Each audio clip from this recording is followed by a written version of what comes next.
Andersen's Fairy Tales by Hans Christian Andersen. The Emperor's New Clothes. Many years ago there was an emperor who was so excessively fond of new clothes that he spent all his money in dress.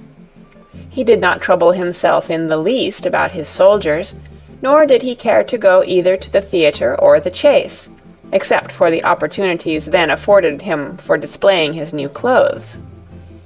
He had a different suit for each hour of the day, and, as of any other king or emperor one is accustomed to say, "He is sitting in council," it was always said of him, "The emperor is sitting in his wardrobe." Time passed merrily in the large town which was his capital. Strangers arrived every day at the court. One day 2 rogues, calling themselves weavers, made their appearance. They gave out that they knew how to weave stuffs of the most beautiful colors and elaborate patterns, the clothes manufactured from which should have the wonderful property of remaining invisible to everyone who was unfit for the office he held, or who was extraordinarily simple in character. "These must indeed be splendid clothes," thought the emperor. "Had I such a suit, I might at once find out what men in my realms are unfit for their office, and also be able to distinguish the wise from the foolish. This stuff must be woven for me immediately." And he caused large sums of money to be given to both the weavers, in order that they might begin their work directly. So the 2 pretended weavers set up 2 looms, and affected to work very busily, though in reality they did nothing at all. They asked for the most delicate silk and the purest gold thread, put both into their own knapsacks, and then continued their pretended work at the empty looms until late at night. "I should like to know how the weavers are getting on with my cloth," said the emperor to himself, after some little time had elapsed.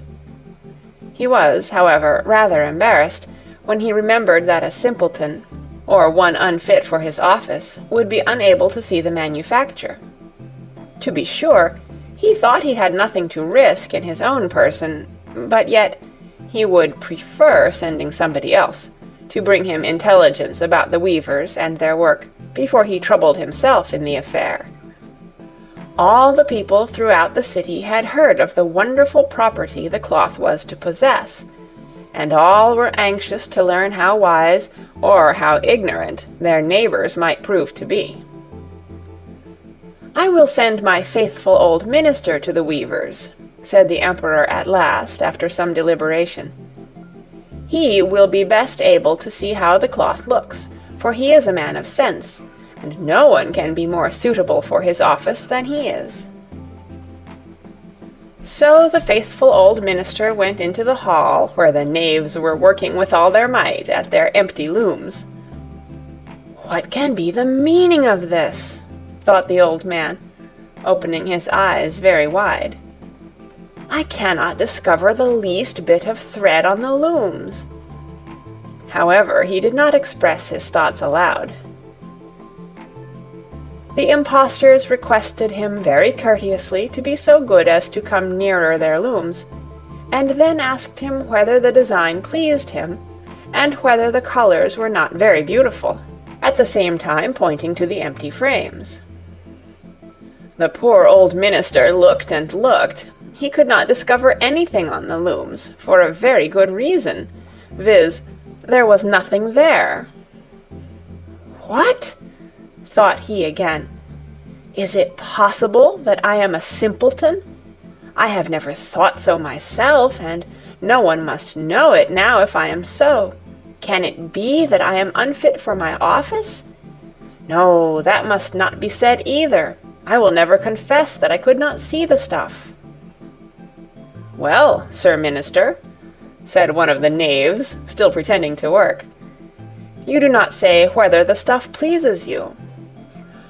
"Oh, it is excellent," replied the old minister, looking at the loom through his spectacles.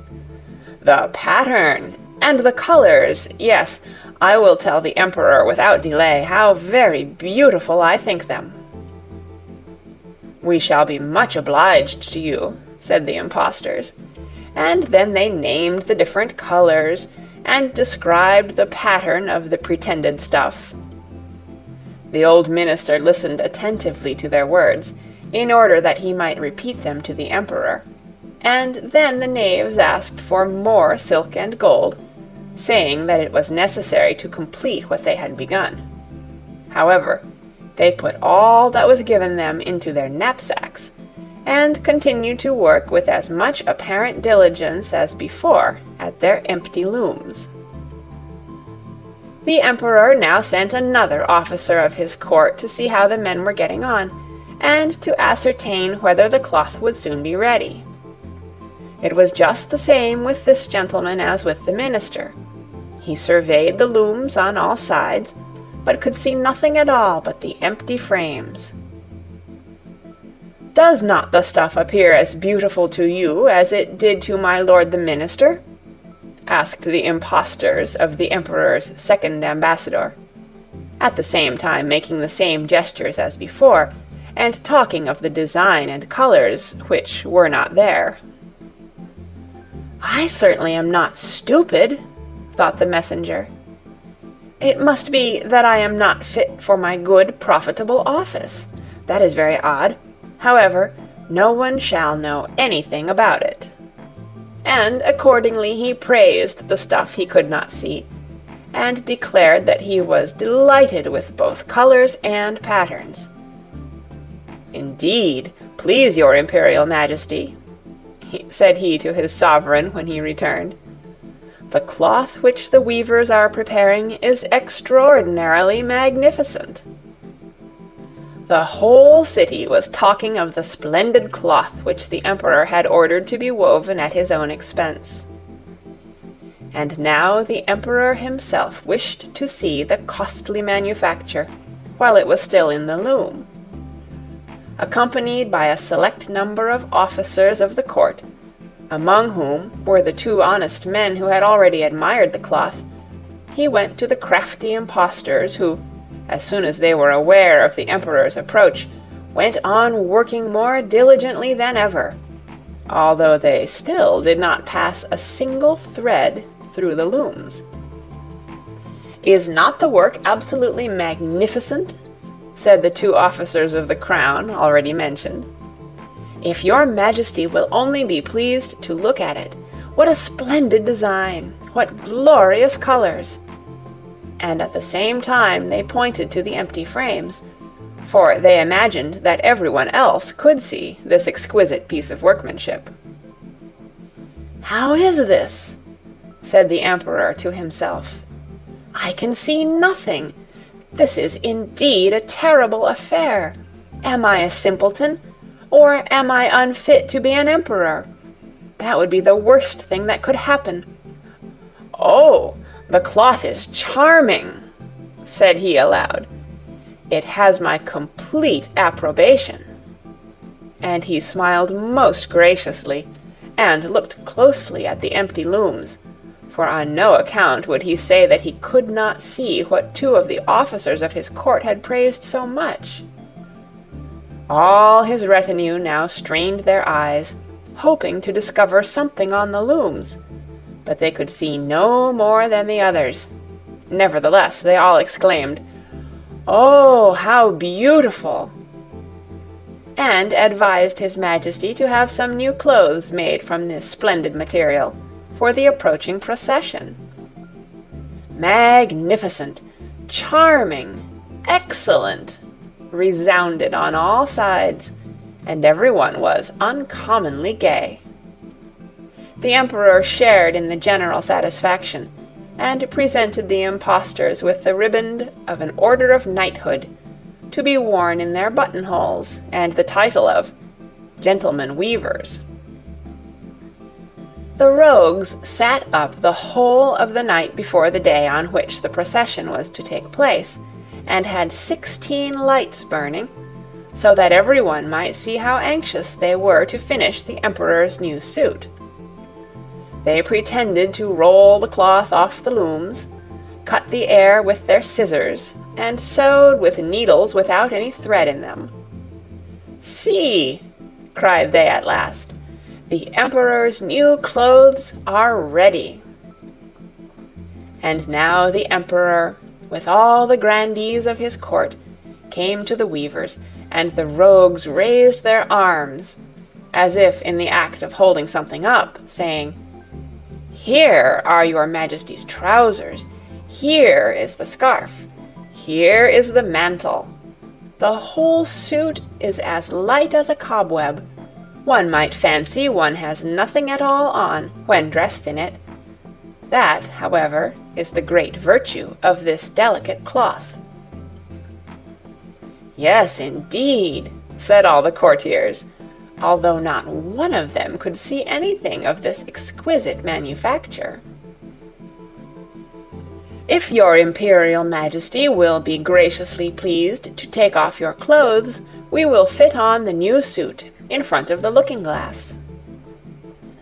The Emperor was accordingly undressed, and the rogues pretended to array him in his new suit, the Emperor turning round from side to side before the looking-glass.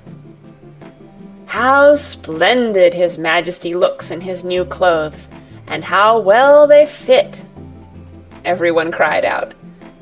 "What a design! What colours! These are indeed royal robes." "The canopy which is to be borne over your Majesty in the procession is waiting," announced the chief master of the ceremonies. "I am quite ready," answered the Emperor. "Do my new clothes fit well?" asked he, turning himself round again before the looking-glass, in order that he might appear to be examining his handsome suit.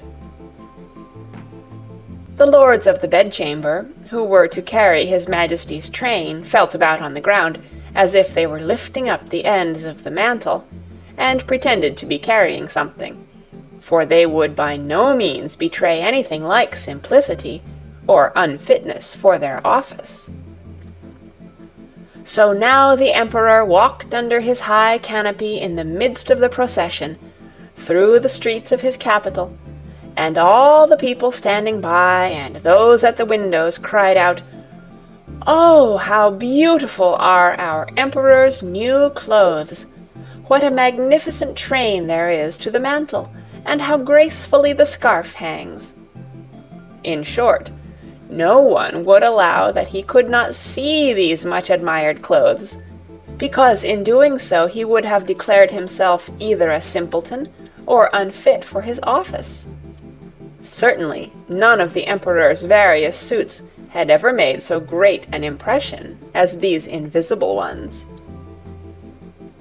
"But the Emperor has nothing on at all," said a little child.